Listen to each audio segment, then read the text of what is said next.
Bonjour et bienvenue. Aujourd'hui, une exploration fascinante. Comment la Renaissance italienne, son effervescence, a vraiment transformé le dessin aux Pays-Bas au XVIe siècle. On va regarder ça à travers des trésors souvent méconnus du musée de l'Ermitage, des esquisses vibrantes, des projets grandioses. Exactement. On va voir comment ces artistes néerlandais, en revenant d'Italie, ils n'ont pas juste ramené des motifs antiques. Non, c'est plus profond. De nouvelles manières de dessiner, de penser le dessin. Et beaucoup de ces feuilles, c'est vrai, sont exposées pour la première fois. Ça change notre regard sur certains maîtres, connus ou moins connus d'ailleurs. D'accord.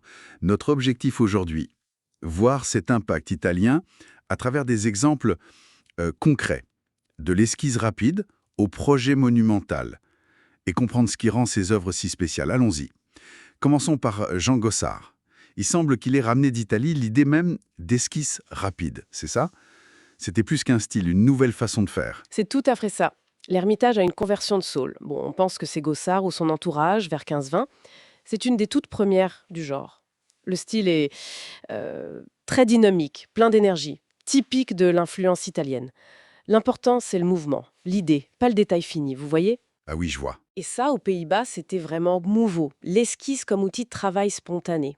On a un autre exemple intéressant, une scène de taverne, attribuée à Cornelis Boes.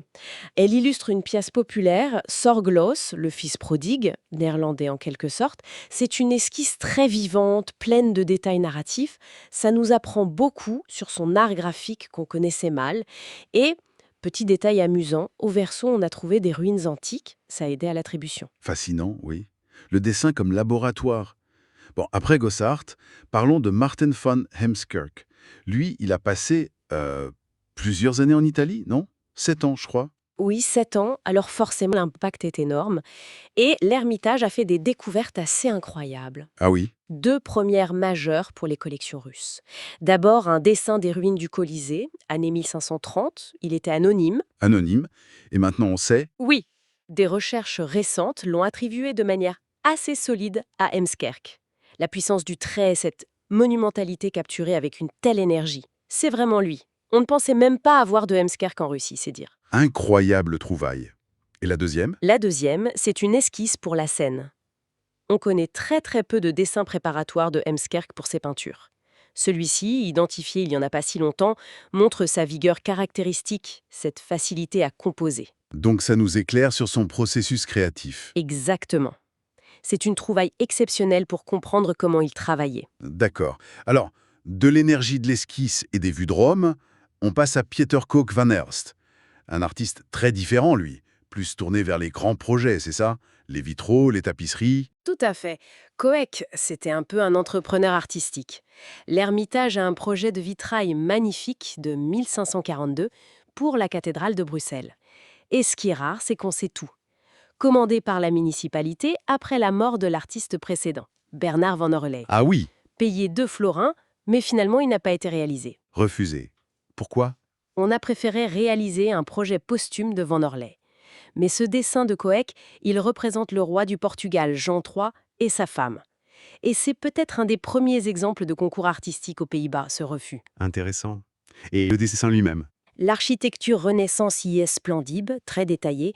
On sent son intérêt pour les traités d'architecture, qu'il traduisait d'ailleurs.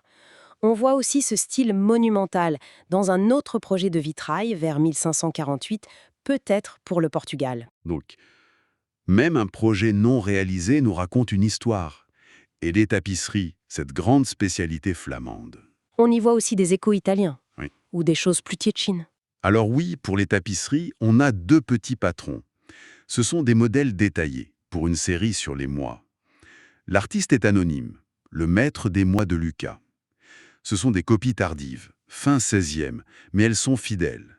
Juin, c'est la chasse, octobre, les vendanges. Parfois, elles étaient même rehaussées d'or pour des clients prestigieux. Ça montre le luxe de ces productions. D'accord.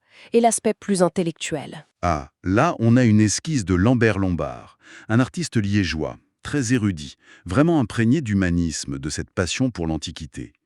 Sa feuille est complexe, une scène antique, et il a ajouté des annotations de sa main. On lit Fortune, Mercure, Marc-Antoine, Cicéron. Il commente son propre dessin. En quelque sorte, oui, il cite même une phrase sur la vertu et la fortune qu'il attribue à Lucien, un auteur grec. Mais en fait, la phrase est d'Alberti, l'architecte et théoricien italien, qui imitait Lucien. Ah, l'erreur d'attribution. Exactement. C'est une trace fascinante de cette circulation des idées, de cet humanisme en pleine ébullition. Passionnant. Et pour finir, il y a une feuille qui semble presque moderne. Oui, une feuille anonyme, juste des études rapides de nus masculins, faites de têtes, sans modèle. Ce genre d'essai était rarement conservé, c'est ça qui est unique. Pourquoi elle a survécu alors? Par hasard, elle était au verso d'un dessin plus fini, et ce dessin fini a été rogné plus tard, coupant même certaines de ses études au passage. Le comble. Ironique, n'est-ce pas? Aujourd'hui, on apprécie justement cette spontanéité, cette liberté du trait qu'on jugeait sans valeur à l'époque. Quel parcours quand même, de l'esquisse nerveuse de Gossard aux projets monumentaux de Coequet, en passant par les ruines romaines de Heemskerk, l'érudition de Lombard et cette feuille anonyme si libre. L'influence italienne a vraiment insufflé une nouvelle vie au dessin néerlandais. C'est formidable de voir comment ces œuvres, fonctionnelles ou très personnelles, nous parlent encore aujourd'hui. Oui, et ce qui est frappant, c'est vraiment la diversité des réponses. Chaque artiste prend cette influence et l'intègre à sa manière, selon sa sensibilité, ses projets. Ça soulève une question d'ailleurs. Au-delà du style, de la technique, comment ces échanges culturels, ces voyages ont-ils réellement façonné la pensée, la vision du monde de ces artistes du Nord? C'est une excellente question pour continuer la réflexion. Merci beaucoup d'avoir partagé cette exploration avec nous et à bientôt pour une nouvelle analyse en profondeur.